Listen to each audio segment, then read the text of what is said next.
আশ্বিন মাসে বাপের বাড়ি আসেন ভগবতী।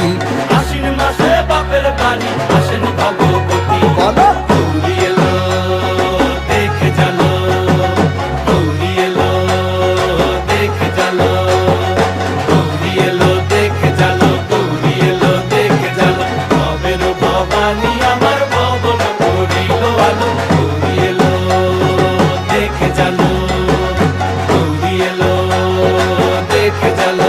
ও দেখি সিংহের উপর উইঠা চুরি, অসুরের টিকি ধরি গলায় দিছে সাপ জড়াইয়া বুকে মারছে খুঁচা। কিন্তু